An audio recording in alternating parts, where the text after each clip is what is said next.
Buenas noches, mi nombre es Lucía Zurita, soy integrante del grupo número 4.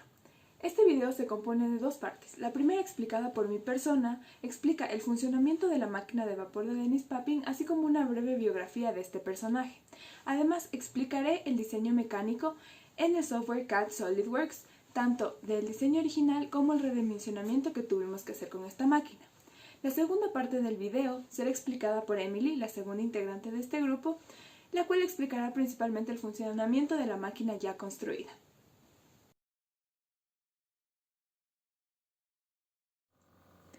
A diferencia de la mayoría de proyectos de nuestro curso, nuestro grupo escogió rediseñar una máquina de vapor, por lo que es necesario introducir la historia de esta así como a su creador.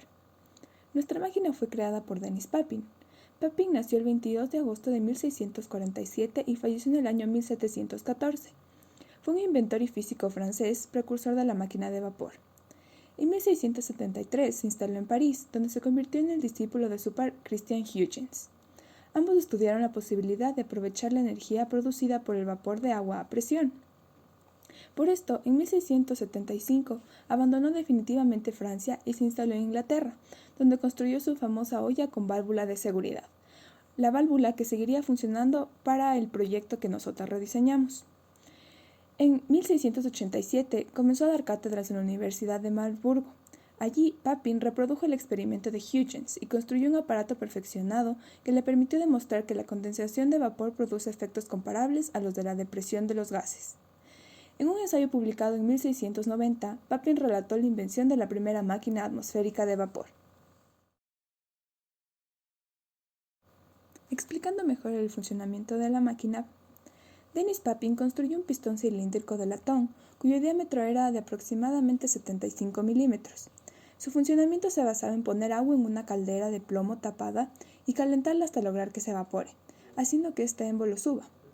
Una característica que Papin agregó a su máquina fue la válvula de seguridad. Este mecanismo tuvo éxito debido a la presión atmosférica. Además, poseía grifos en la culata. ¿Pero qué son las máquinas atmosféricas? Las máquinas atmosféricas se basan en el principio de absorción de calor planteado por Joseph Black, donde al aparecer vapor de agua dentro del cilindro se crea una presión mayor a la atmosférica, por lo que el pistón asciende completando el primer tiempo del ciclo de la máquina. La condensación del vapor crea un vacío parcial en el cilindro, causando que la presión atmosférica lleve al pistón a su punto inferior, terminando el segundo tiempo de la máquina.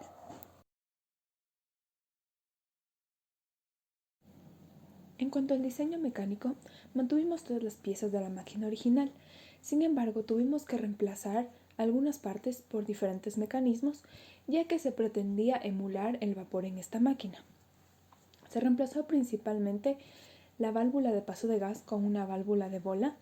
Se reemplazó el empuje que ejercía el gas por un mecanismo de cigüeñal y las válvulas de escape se reemplazaron por una válvula creada por un tornillo sin fin y un engranaje. Sin embargo, nuestro primer diseño tenía unas dimensiones de aproximadamente 1 metro y era muy pesado, por lo que tuvimos que reducir la escala casi a la mitad, eliminando componentes como el embudo y reduciendo las tuberías a tuberías de solo media pulgada y optimizando el uso de codos con diferentes uniones como tipo T y diferentes tipos de adaptadores para los tubos. En nuestra máquina se pensó mover la válvula de bola con un servomotor para poder automatizarla.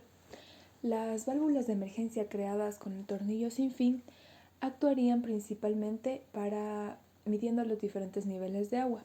Además, en nuestro caso utilizaríamos como elemento conducido el tornillo sin fin, que generalmente suele ser lo contrario, ya que el engranaje es el elemento conducido. Además, en el cigüeñal lo utilizamos con un motor DC para poder ejercer la suficiente fuerza para crear el movimiento rotacional y que así al convertirse en movimiento lineal tenga el suficiente empuje para que el agua pueda llegar al tanque. Tras el redimensionamiento de la máquina, también aumentamos algunas cosas como la llave de paso, ya que esta sería la manera en la que podemos liberar el agua que se encuentra en el tanque tras el empuje del pistón. Además, se aumentaron en el diseño mecánico cosas como el centro de control.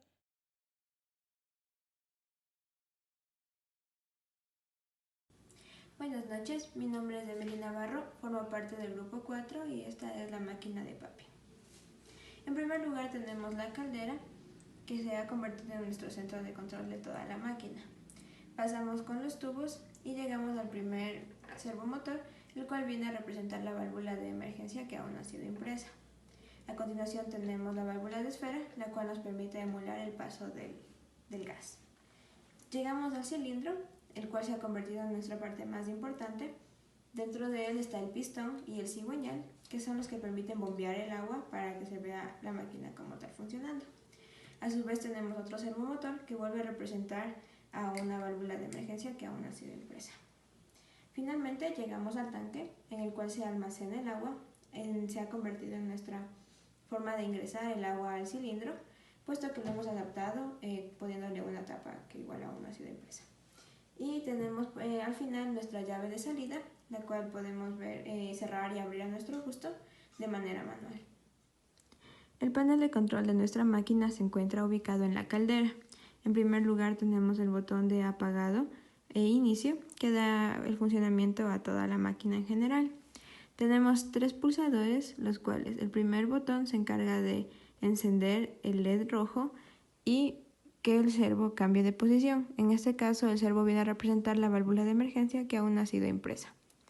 El segundo botón cumple el papel de encender el LED amarillo y eso nos da a entender que el motor empezó a funcionar, es decir, que el cilindro está bombeando. Y en tercer lugar, el tercer botón cumple el mismo papel que el primero, es decir, prende el LED rojo y se encarga de mover el segundo servo que representa la segunda válvula de emergencia. Dentro de la caldera nosotros tenemos nuestras conexiones de tal manera que los cables no se vean por fuera de la máquina. Ya hemos realizado todas las conexiones, los circuitos están cerrados, sin embargo no hemos adquirido todavía el Arduino, por lo cual no está soldado definitivamente. Para las pruebas hemos decidido implementar un Arduino Uno que viene a simular en este caso el Arduino Nano que formará parte del proyecto. Y en esta protoboard hemos representado las conexiones que se han realizado en estos botones y en los LEDs. El primer botón cumple el papel del primer botón de acá, es decir, prende el LED rojo y permite que el servo cambie de posición.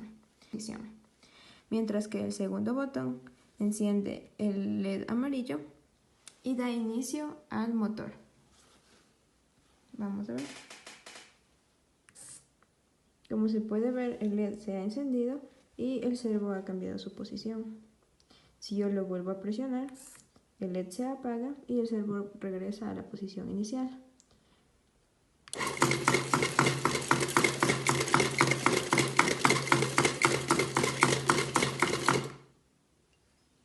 Del mismo modo, al presionar por una vez, el LED amarillo se prende y el motor empieza a funcionar, mientras que al volverlo a presionar se apaga y el motor se detiene.